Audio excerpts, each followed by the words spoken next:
सावन का महीना हिंदू धर्म में पवित्र माना जाता है। सावन मास हिंदी कैलेंडर के अनुसार 5वें महीने में और अंग्रेजी कैलेंडर के अनुसार 7वें महीने में आता है। हिंदू धर्म के लोग सावन के महीने को त्योहार के रूप में मानते हैं। सावन के महीने में भगवान शिव की पूजा आराधना का अलग विधान है। सावन माह भगवान की पूजा करने का सबसे उत्तम महीना माना जाता है। सावन के महीने का प्रकृति से भी गहरा संबंध है, क्योंकि इस माह में लगातार बारिश होने की वजह से गर्मी से लोगों को राहत मिलती है और संपूर्ण धरती हरी भरी हो जाती है। सावन के महीने में कई पर्व भी मनाए जाते हैं। सावन के महीने में शिव भक्तों द्वारा कांवड़ यात्रा निकाली जाती है। सावन का महीना इतना पवित्र क्यों है? धार्मिक मान्यताओं के अनुसार सावन के महीने में ही समुद्र मंथन हुआ था। समुद्र मंथन अत्यंत पौराणिक घटनाओं में से एक है, जिसमें कि देवताओं और दैत्यों से मिलकर अमृत की प्राप्ति के लिए मंथन किया था। समुद्र मंथन से सबसे पहले हलाहल विष निकला।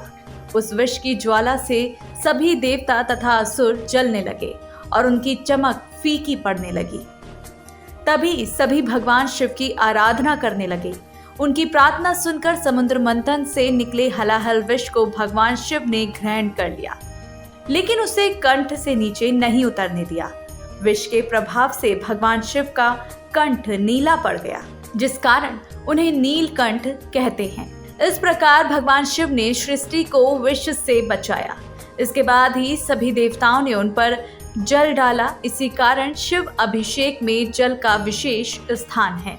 16 सोमवार व्रत की शुरुआत इसी माह से की जाती है। शास्त्रों के अनुसार 16 सोमवार व्रत की शुरुआत सावन महीने से करना शुभ माना गया है। पवित्र माह सावन में भगवान शिव की कृपा पाने के लिए 16 सोमवार व्रत का विधान शास्त्रों में बताया गया है। इसे संकट सोमवार व्रत भी कहते हैं। यह व्रत लगातार 16 सोमवार तक किया जाता है और इसकी शुरुआत सावन माह के शुक्ल पक्ष में आने वाले पहले सोमवार से की जाती है। 16 सोमवार का व्रत रखकर शिव जी माता पार्वती की पूजा की जाती है। सावन के अलावा 16 सोमवार का व्रत चैत्र, बैसाख, कार्तिक और माघ महीने के शुक्ल पक्ष के पहले सोमवार से भी शुरू किया जा सकता है। शास्त्रों में कहा गया है कि इस व्रत को 16 सोमवार तक श्रद्धा पूर्वक करने से सभी मनोकामनाएं पूरी होती हैं। सावन माह में कांवड़ यात्रा का महत्व। पौराणिक मान्यताओं के अनुसार पहला कांवड़िया रावण था। वेद के अनुसार कांवड़ की परंपरा समुद्र मंथन के समय ही पड़ गई। समुद्र मंथन में जब विष निकला तो पूरा संसार त्राही त्राही करने लगा। तब भगवान शिव ने इसे गले में रख लिया। उस दौरान को भगवान शिव के नादर जो नकारात्मक ऊर्जा बनी, उसको दूर करने का काम रावण ने किया। रावण भगवान शिव का सच्चा भक्त था। वह कांवड़ में गंगा जल लेकर आया और उसी जल से उसने शिवलिंग का अभिषेक किया। तब जाकर भगवान शिव को इस विष से मुक्ति मिली। सावन के पावन माह में शिव भक्त कांवड़ यात्रा का आयोजन करते हैं और हजारों की भीड़ तीर्थ स्थलों पर लगती है, जिसमें लाखों श्रद्धालु भगवान शिव को खुश करने के लिए प्रमुख तीर्थ स्थलों से गंगा जल से भरी कांवड़ को अपने कंधों पर रखकर पैदल लाते हैं। फिर बाद में ये गंगा जल शिव जी को चढ़ाते हैं। इसी यात्रा को कांवड़ यात्रा कहा जाता है। इस साल सावन का महीना 14 जुलाई से शुरू होने जा रहा है। इस पूरे महीने में देवों के देव महादेव की विशेष पूजा अर्चना की जाएगी। भगवान शिव को देवाधिदेव भी कहते हैं, क्योंकि शिव को सभी देवों में उच्च स्थान प्राप्त है। अमरनाथ में भगवान भोलेनाथ की बर्फ की शिवलिंग बनती है।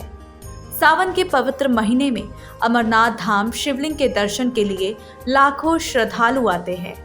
अमरनाथ में भगवान भोलेनाथ के बर्फ से बनी विशाल शिवलिंग की छवि आंखों के सामने आ जाती है। इस पवित्र यात्रा में सिर्फ हिंदू ही नहीं, सिख धर्म और अन्य धर्म के लोग भी जाते हैं। अमरनाथ गुफा भगवान शिव के पवित्र धार्मिक स्थलों में से एक है। अमरनाथ यात्रा में शिव भक्तों को काफी कठिनाइयों का सामना करना पड़ता है। सावन में शिव की पूजा और अभिषेक। सावन के महीने में शिव शंकर की पूजा और अभिषेक किया जाता है। इस दौरान पूजन की शुरुआत महादेव के अभिषेक के साथ की जाती है। अभिषेक में महादेव को जल, दूध, दही, घी, शक्कर, गंगा जल, गन्ना, इससे स्नान कराया जाता है। अभिषेक के बाद बेलपत्र, दूब, कुश, कमल, नीलकमल, जावा फूल और राई फूल से शिव जी प्रसन्न किए जाते हैं और भोग के रूप में भगवान शिव को धतूरा और श्रीफल महादेव को चढ़ाया जाता है।